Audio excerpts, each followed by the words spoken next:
E-commerce itu merupakan suatu sarana dalam berbisnis yang menggunakan jaringan komputer. E-commerce ini adalah sarana transaksi jual beli yang dilakukan melalui internet yang digunakan sebagai wadah dalam melakukan proses tersebut. Nah, sifat-sifat dari e-commerce ini terbagi menjadi 3. Yang pertama itu transparan, kedua interaktif, dan ketiga cepat. Lalu karakteristik dalam transaksi e-commerce ini memiliki beberapa karakteristik, yaitu sebagai berikut. Yang pertama yaitu transaksi tanpa batas. Artinya sebuah transaksi dengan adanya internet bisa membuat para pengusaha kecil maupun menengah mampu memasarkan produknya secara internasional. Contohnya seperti pemasangan iklan produk di internet tanpa batas 24 jam sehingga para konsumen dari berbagai dunia dapat mengakses situs tersebut. Lalu kedua yaitu transaksi anonim. Nah, artinya penjual dan pembeli dalam transaksi melalui internet tidak harus bertemu muka satu sama lainnya. Penjual tidak memerlukan nama dari pembeli sepanjang mengenai pembayarannya yang biasanya dengan menggunakan kartu kredit. Yang ketiga yaitu adalah produk digital dan non-digital. Berbagai produk digital seperti software, komputer, musik, dan produk lain yang memiliki sifat digital sehingga bisa dipasarkan dengan mudah melalui internet, yaitu dengan di-download secara elektronik. Keempat yaitu produk barang tak berwujud. Nah, banyak perusahaan bisnis yang bergerak dalam bidang e-commerce dengan menawarkan produk barang tidak berwujud. Contohnya itu seperti data, software, dan berbagai ide yang dapat dijual melalui internet. Lalu akan dilanjutkan oleh teman saya.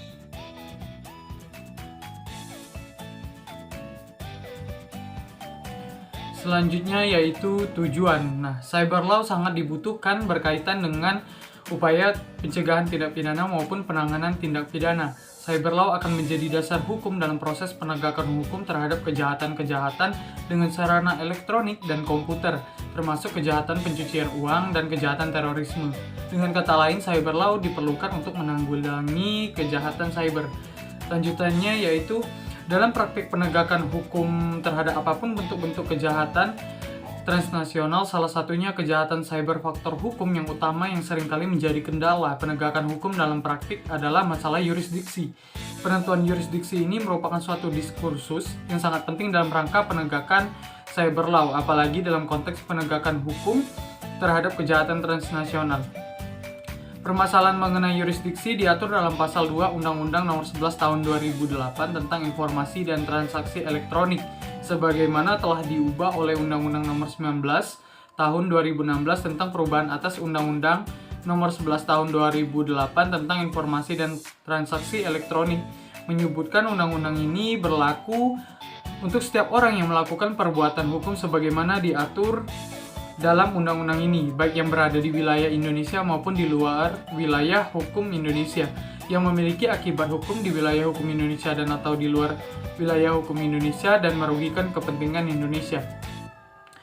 Dalam penjelasan pasal 2 disebutkan undang-undang ini memiliki jangkauan yurisdiksi tidak semata-mata untuk perbuatan hukum yang berlaku di Indonesia dan atau dilakukan oleh warga negara Indonesia, tetapi juga berlaku untuk perbuatan hukum yang dilakukan di luar wilayah hukum yurisdiksi Indonesia, baik oleh warga negara Indonesia maupun warga negara asing atau badan hukum Indonesia maupun badan hukum asing yang memiliki akibat hukum di Indonesia. Mengingat pemanfaatan teknologi informasi untuk informasi elektronik dan transaksi elektronik dapat bersifat lintas teritorial atau universal. Nah, yang dimaksud dengan merugikan kepentingan Indonesia di sini adalah meliputi tetapi tidak terbatas pada merugikan kepentingan ekonomi nasional, perlindungan data strategis, harkat dan martabat bangsa, pertahanan dan keamanan negara, kedaulatan negara, warga negara, dan serta badan hukum Indonesia.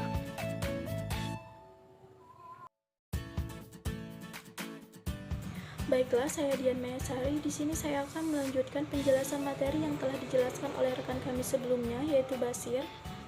Selanjutnya, saya akan membahas mengenai perkembangan e-commerce di Indonesia dan di negara lain. Yang pertama yaitu awal e-commerce di Indonesia.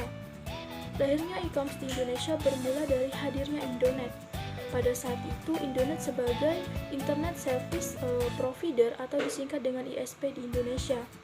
Kemunculan Indonet menjadi cikal bakal pemanfaatan teknologi dalam segala bidang, tidak terkecuali pada bisnis online. Pada tahun 1996 kemudian muncul The Viacom Intrabumi atau The Net yang dianggap sebagai perintis jual beli online. Kehadiran media transaksi ini tentu saja menjadi kabar baik tidak hanya untuk penjual namun juga konsumen. Dengan menggunakan internet, proses transaksi akan jauh lebih mudah. Akan tetapi pada mulanya proses penggunaan internet ini hanya menampilkan produk. Untuk transaksi pembayaran antara penjual dengan konsumen tetap harus bertemu secara langsung atau istilah tersebut kemudian hari dikenal dengan cash on delivery atau yang kita kenal dengan COD. Seiring berkembangnya kemajuan teknologi, hadir pula toko online. Nah, kemudian inilah menjadi titik munculnya e-commerce di Indonesia. Baiklah, selanjutnya ada pula perkembangan atau e-commerce di negara lain seperti di Amerika Serikat.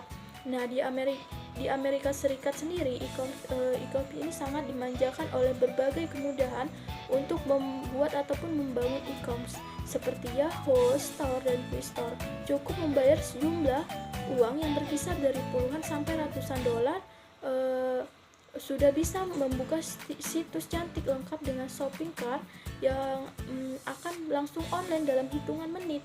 Seluruh biaya pengiriman dan pajak antara negara telah dihitung secara otomatis. Lalu bagaimana dengan Indonesia? Sejauh pengamatan saya, belum ada situs belanja Indonesia yang memiliki sistem shopping cart seperti ini atau pembayaran menggunakan kartu kredit. Baiklah, itu saja. Penjelasan selanjutnya akan dijelaskan oleh rekan kami Dea. Baiklah, selanjutnya dari Vietnam. E-commerce di negara Vietnam, meski lebih rendah secara nominal, Vietnam lebih mampu dalam meraih transaksi signifikan. Industri e-commerce di negara yang pernah dilanda perang saudara ini bahkan diproyeksikan bakal menembus $1,3 miliar pada 2 tahun ke depan. Selanjutnya dari Singapura. E-commerce di negara Singapura, negara-negara ASEAN seperti Singapura, Malaysia, Thailand, Filipina, dan Indonesia telah memiliki formulasi kebijakan tersendiri yang mengatur transaksi melalui media elektronik.